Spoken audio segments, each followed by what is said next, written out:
Have you ever wondered what hidden secrets might be locked away behind the ancient walls of the Vatican? What if I told you that Pope Francis, in his final hours, decided it was time the world knew the truth, and what he revealed could shake the very foundation of the Catholic Church? Stay with me, because what you're about to hear is nothing short of staggering. As Pope Francis's health rapidly declined, he didn't choose to simply retreat into quiet prayer or final blessings. Instead, he summoned his most trusted advisors into a private, sealed room. Frail, pale, and fighting to gather the last of his strength, he whispered a chilling truth. "There are secrets buried deeper than St. Peter's tomb," he said, and he ordered that they must now be revealed. It wasn't just a farewell. It was a bombshell that dared to tear apart centuries of silence, secrecy, and guarded tradition. In his last months, the Pope's behavior had become increasingly unusual. He canceled appearances, spent long stretches inside the Apostolic Palace, and demanded unrestricted access to areas of the Vatican archives that even his predecessors had feared to enter. Observers whispered that something was stirring inside the Vatican walls, something that Pope Francis could no longer ignore. Day and night, he pored over ancient scrolls, classified documents, and dusty ledgers, and what he uncovered was far worse than anyone outside could have imagined. Among his discoveries was a hidden version of the infamous Third Secret of Fatima. Most of the world believes the Church released the full contents of this prophecy back in 2000, describing visions of a bishop in white falling to violence. But buried in a private eyes-only file, Francis found a second, more terrifying passage, one that spoke of betrayal, not from external enemies, but from within. It warned of a false doctrine rising from the very heart of the Church, cloaked in compassion, designed to deceive the faithful. Pope Francis reportedly wept as he read it, scribbling a single chilling note in the margins. "It speaks of now. It speaks of us." The deeper Francis dug, the more horrifying the picture became. Financial records confirmed that the Church's scandals weren't just tragic mistakes, they were part of a deliberate system. Hush money had been paid not just to individual victims of clergy abuse, but to entire families, to entire dioceses. Documents showed that predators were not defrocked, but quietly reassigned. In some cases, bishops had been ordered to destroy evidence and stall investigations, all to protect the Church's public image. But the rot ran even deeper. Hidden within the most restricted chambers of the Vatican archives, Pope Francis found evidence of a dark brotherhood operating from the Church's highest ranks. They weren't just resisting reforms, they were orchestrating them. They manipulated appointments, suppressed theological truths deemed too dangerous for public faith, and ensured that any leader who posed a threat to their control would be isolated or removed. Francis privately referred to them as the Brotherhood in Black, not a religious order, but a network of powerful clerics and financial operatives who treated the Church like their own chessboard. Pope Francis also stumbled across reports about secret meetings held decades ago, suggesting that certain powerful groups had long planned how to control and steer the Church's direction globally. These meetings involved not just Vatican officials, but shadowy outside figures, bankers, political influencers, even royalty. The intent was clear. The Church would become not just a spiritual authority, but a political one, manipulated behind the scenes for worldly agendas. To Francis, this revelation was a final confirmation that the spiritual mission of the Church had been hijacked by forces of ambition. Even the Vatican Bank was not spared from his investigations. Rumors had long swirled about laundering, embezzlement, and offshore accounts. But Francis found confirmation of every whispered fear: multi-million-dollar transfers linked to shell companies, dead bishops' names still listed as active account holders, and a chilling financial trail that led back to Roberto Calvi, known as God's banker, found hanging under Blackfriars Bridge in London in 1982 in what many believe was a mob-style execution tied to Vatican finances. In addition to financial crimes, Francis discovered systematic efforts to manipulate church history itself. In restricted vaults, he found censored documents and alternate versions of important religious texts, hinting that over centuries, powerful men may have edited history to protect their control.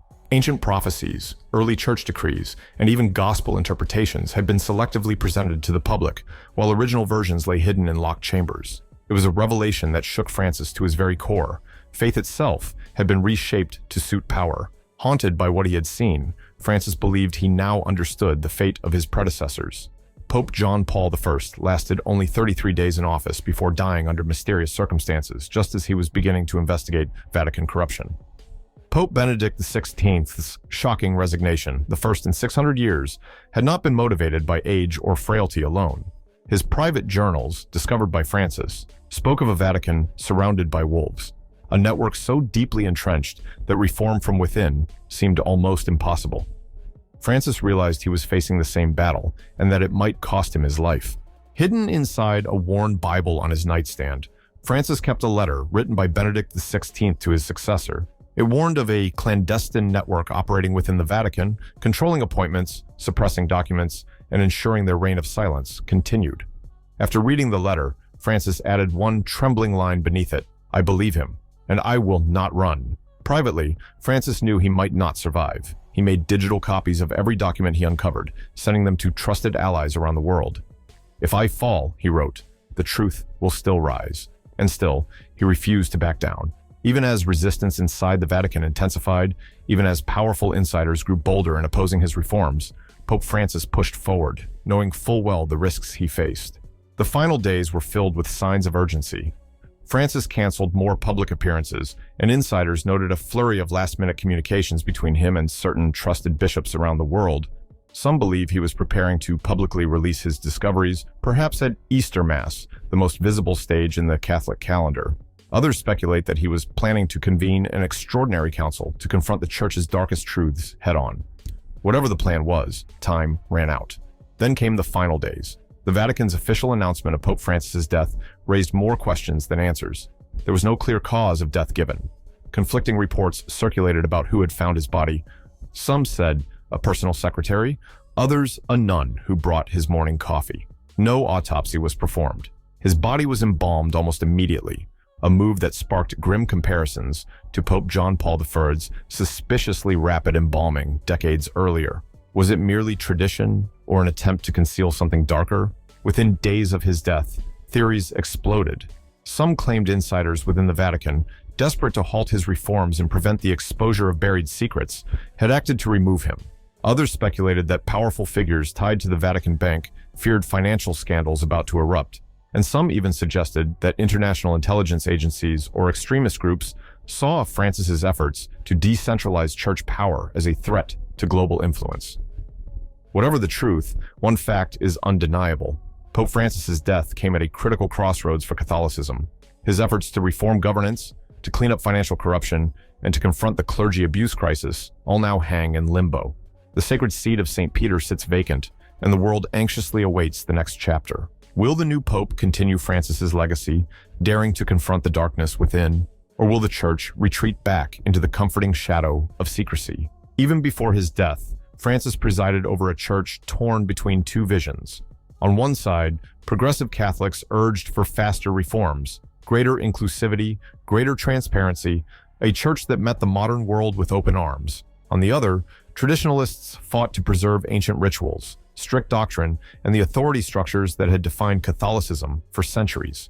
Francis tried to navigate a middle course, but with his death, both sides are now preparing for battle over the Church's future. And beneath all these swirling debates, one simple, disturbing conviction remains. The Vatican is not telling the full truth about what really happened. Whether it's about the true timeline of Francis's death, the forces that opposed him, or the deeper secrets still locked away in marble corridors, the questions refuse to go away. And the faithful, the curious, and the concerned alike are left wondering what revelations may still come to light. Pope Francis did not die merely as a reformer or a martyr. He died as a witness, one who saw the rot that lay beneath the Church's gilded surface and chose to speak, even if it cost him everything. His final legacy is not a peaceful closing of an era. It is the opening of a reckoning. And now, the question falls to us. Will we demand to know the full truth? Will we have the courage to confront the uncomfortable realities Francis uncovered? Or will we, too, retreat into comforting illusions and allow history to bury his warnings? What do you think? Was Pope Francis's death a natural tragedy, or was it something far more sinister? Drop your thoughts in the comments below. Let's talk about it. And if you found this story eye-opening, don't forget to like this video, subscribe to the channel, and hit that bell so you never miss our next deep dive. Thanks for watching. Until next time.